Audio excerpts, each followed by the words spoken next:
Hello guys, जैसे कि आप सभी को पता है, welcome to our channel JMF। जो मैं आप वीडियो डाल रहा हूँ, कल भी एक वीडियो आई थी, उससे पहले भी एक वीडियो आई थी।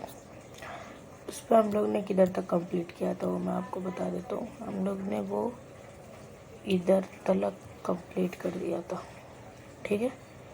जिन्होंने वो वीडियो नहीं देखी पहले वो देखो, फिर ये देख लेना, ठीक है। मैं अभी आपको बता देता हूँ, हम लोग अभी कर रहे हैं कौन सा चैप्टर चैप्टर 1। ये है गाइस हिस्टोरियोग्राफी, ठीक है। डेवलपमेंट इन्वेस्ट, ये हम लोग ये चैप्टर कर रहे हैं। ऑलमोस्ट गाइस ये चैप्टर ख़त्म होने को आया है। ये सब मैंने ऑलरेडी एक बार एक्सप्लेन कर चुका है, पहले वो वाली वीडियो फिर ये वाली वीडियो देखना गाइस। बहुत ज़्यादा इम्पोर्टेंट पॉइंट्स उसमें बताए गए हैं, ठीक है। हम लोग ने ये वाला पार्ट भी आपको याद होगा इधर तक का पूरा ख़त्म कर दिया था, इधर तक का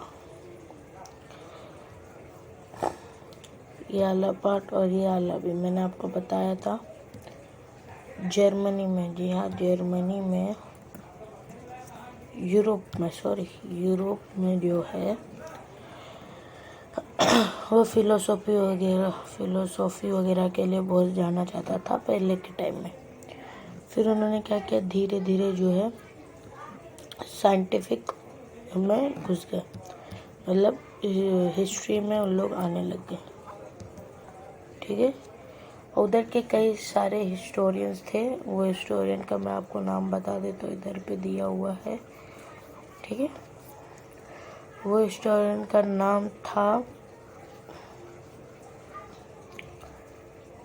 जो है उन्होंने किधर ये स्टार्ट किया था, गोटिजिन, किधर, गोटिजिन यूनिवर्सिटी में। गोटिजिन यूनिवर्सिटी का है जर्मनी में, ठीक है।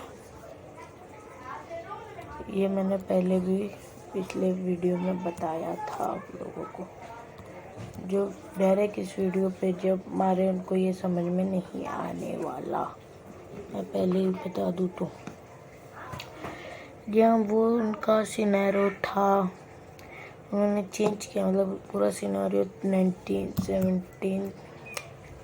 1737 में चेंज हुआ था, ठीक है। कब चेंज हुआ ना, 70 ले भाई, ये यूज़ नहीं होता ना, ठीक है। गोटिजिन यूनिवर्सिटी ने इसको सबसे पहली बार किया था। इधर तक हम लोग ने अपना ख़त्म कर दिए थे, अब अपनी टाइम आ चुका है स्टार्ट करने का। क्या वो नोटेबल स्कॉलर्स, जी हाँ, ये the contribution of many scholars, ठीक है। जो बहुत सारे स्कॉलर्स थे उन्होंने थोड़ा थोड़ा, मतलब जैसे 5-10% सब लोगों ने कंट्रीब्यूट किया, तब बना हिस्टोरियोग्राफी, ठीक है, ग्राफी। और जो ये स्कॉलर्स हैं इनको हिस्टोरियंस भी कहा जाता है, ठीक है। इनको क्या कहा जाता है, हिस्टोरियंस, एक्सपर्ट्स, साइंटिफिक के एक्सपर्ट्स जो हैं, ये भी इनको कहा जाता है। चलते फिर, let us have a look on a contribution of notable scholars. क्या कंट्रीब्यूट किया है इन्होंने, ठीक है। इसको कर देते हम लोग थोड़ा इस साइड में, मैं आपको इधर एक्सप्लेन कर देता हूँ। तो गाइस सबसे पहले है रेने डिस्कार्ट, क्या नाम है, रेने डिस्कार्ट। इनकी जो लाइफ स्पैन थी वो थी 1596 to 1650, ठीक है। और इन्होंने क्या बताया था, फॉरमोस्ट मतलब सबसे ज़्यादा बड़ों में इनकी गिनती होती है।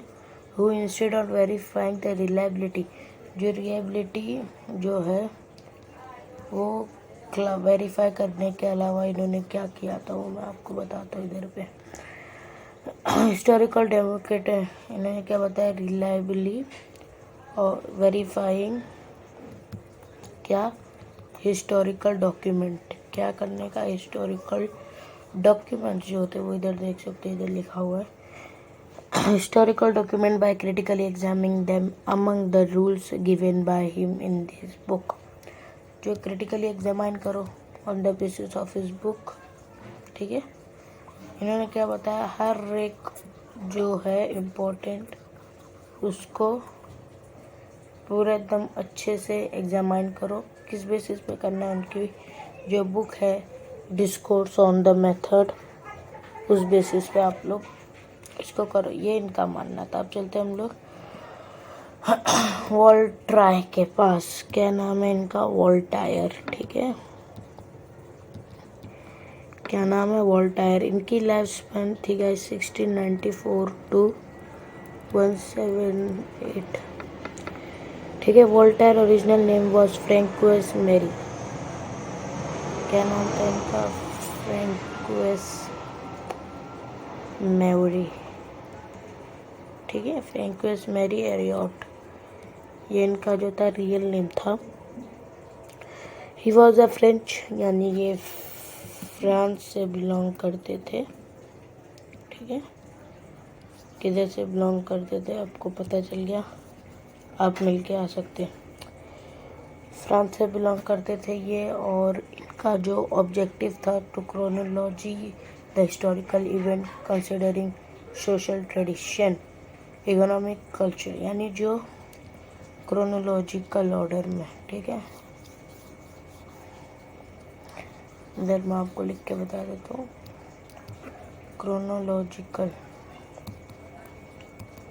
ठीक है, क्रोनोलॉजिकल ऑर्डर में क्या करने का, class on the basis of economy, education, land etcetera के बेसिस पे इन्होंने क्या लिखा, was also equally important in historiography.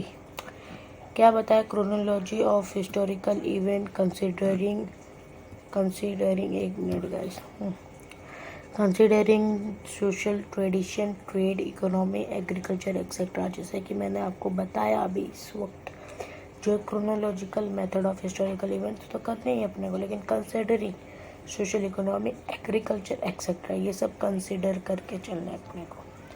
ठीक है, ये बताया किसने, वोल्टायर ने, इस व्यक्ति ने। ठीक है, अब चलते हम लोग अपने नेक्स्ट बंदे के बाद, जॉर्ज विलियम फ्रेडरिच हेगल। ठीक है, बहुत बड़ा नाम है गाइस, आपको ये लर्न करना पड़ेगा वरना मार्क्स कट सकता है, कभी कभी पूछ लेता है गलती से भी। ठीक है, ये था इनकी लाइफ स्पैन 770 to 1831। ना हम लोग फिर से अपने टॉपिक पे आ जाते हैं, जॉर्ज विलियम फ्रेडरिच हेगल। ठीक है, इतना बड़ा नाम, उतना बड़ा काम। ठीक है, हंस लो गाइस, थोड़ा बहुत बोरिंग चैप्टर है क्योंकि थोड़ा हंस लेने का बीच बीच में, तो इसके लिए गाइस मैंने इसको इतना ख़त्म करने के लिए टाइम लिया, क्योंकि बहुत बोरिंग चैप्टर है और बहुत मतलब बड़ा भी नहीं है, छोटा भी और बहुत बोरिंग भी है। It was a German philosopher, he institute of historical reality should be presented in a logical manner. जो हिस्टोरिकल, इनका कहने का मतलब था जो हिस्टोरिकल रियलिटी होती है, ठीक है, वो लॉजिकल मैनर में क्लासिफाई करना। ठीक है,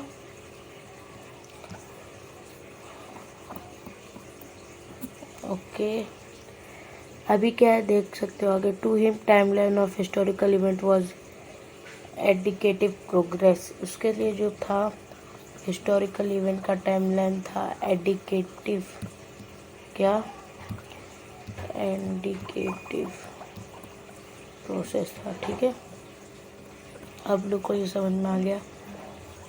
चलो अब अपने नेक्स्ट स्कॉलर के पास चलते हैं। नेक्स्ट स्कॉलर है गाइस, इनके बारे में अभी मैंने बताया, जॉर्ज हेगल। और इनकी गाइस एक थियरी भी थी जिसका नाम था डायलेक्टिक्स।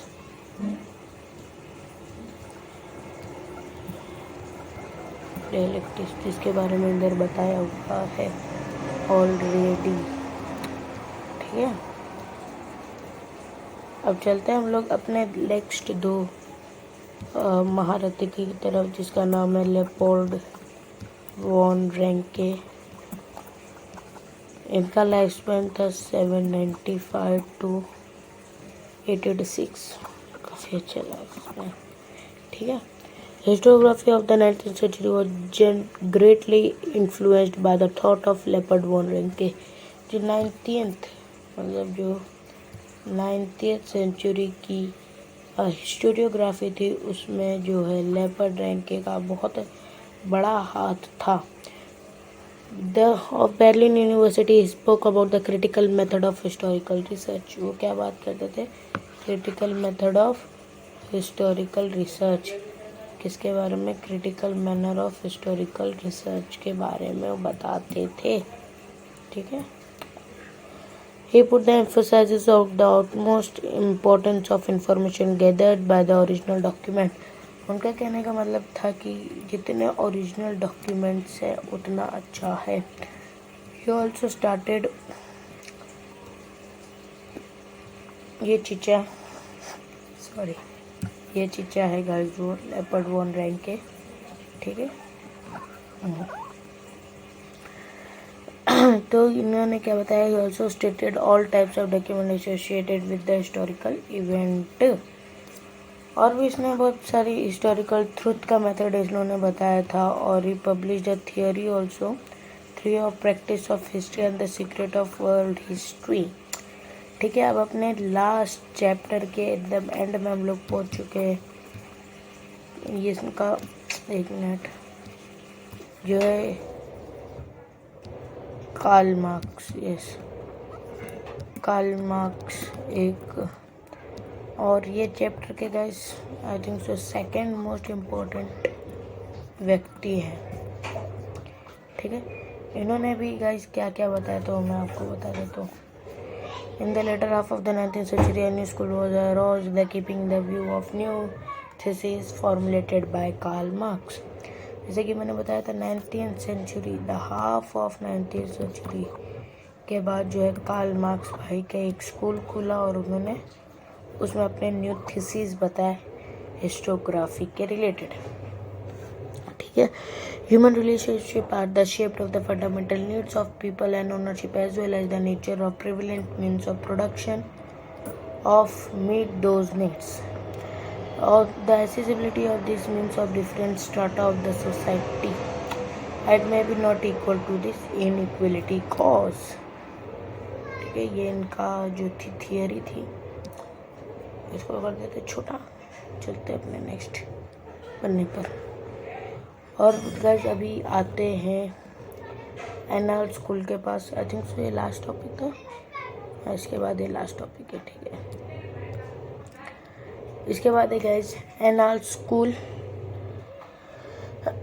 जी हाँ गाइस, ये एक तरीके का स्कूल हुआ करता था फ्रांस में, which was known as Annales schools. Annales schools gave a new direction of history writing. He recognized on the history is not only the political event, king, curate later accordingly the politics, diplomacy were also put along the about the climate, local people, agriculture, trade, technology, etc. इसने क्या बताया कि जो Annales school ने क्या किया, एक new direction दिया हिस्ट्री को। क्या किया? न्यू डायरेक्शन, यानी ये पहले वेस्ट में जाते थे तो अब ये ईस्ट में जाने लग गए। जो है guys, it was recognised now the history was not only the political events, मतलब अब ये पॉलिटिकल इवेंट्स नहीं था, अब इसमें आते किंग्स भाई साहब, जैसे किंग, ग्रेट लीडर। ठीक है, कुछ इस प्रकार के लोग भी हिस्ट्री में अब शामिल होंगे। ये किसने बताया? एनाल स्कूल किधर प्रेजेंट है? फ्रांस में प्रेजेंट है। ठीक है, अब चलते हैं feminist historiography. The feminist historiography means the restructuring of history from perspective of women. जी हाँ, ये गाइस एक तरीके का पर्सपेक्टिव है। जी हाँ, ये एक तरीके का पर्सपेक्टिव है रिलेटेड टू वो। मैंने इसके बारे में एक आंसर भी दिया हुआ है अपने एक्सरसाइज में। Writing of Simone de Beauvoir, जो सिमोन दे ब्यूवर था, it was a great feminist of history. He help to establishing the fundamental feminism. ठीक है, फंडामेंटल फेमिनिज्म इसने बनाया काय के लिए? शी वॉज अ फ्रेंच, जैसे कि मैंने बताया, she was a French. The feminist historiography emphasized not only the inclusion of women history but it was rethinking about the male dominant perspective. पहले के ज़माने में मेल पर्सपेक्टिव ज़्यादा था। क्या था? मेल पर्सपेक्टिव ज़्यादा था वुमेन से हिस्ट्री के अंदर। तो ये बहन साहब, भाई साहब, जो भी है, ये आए और अपना हिस्ट्री में योगदान बढ़ाया और हिस्ट्री को और ऊपर की ऊंचाइयों पर लेके गया, और इससे वुमेन्स का जो है ज़िंदगी में आगे बढ़ने लगा कार्यवान। और ये जो है गाइस अपने लास्ट है मिचेल फौकाल्ट। ठीक है गाइस, मिचेल फौकाल्ट, उनकी लाइफ स्पैन थी 1926 टू 1984। ये गाइस नए ज़माने के थोड़े साइंटिस्ट थे। ये थे 20th सेंचुरी के साइंटिस्ट जिसका नाम था मिचेल फौकाल्ट। इन्होंने क्या लाया वो मैं आपको बता देता हूँ। Brought a fourth new concept of historiography. इन्होंने चौथा नया कॉन्सेप्ट लाया आर्कियोलॉजी ऑफ नॉलेज।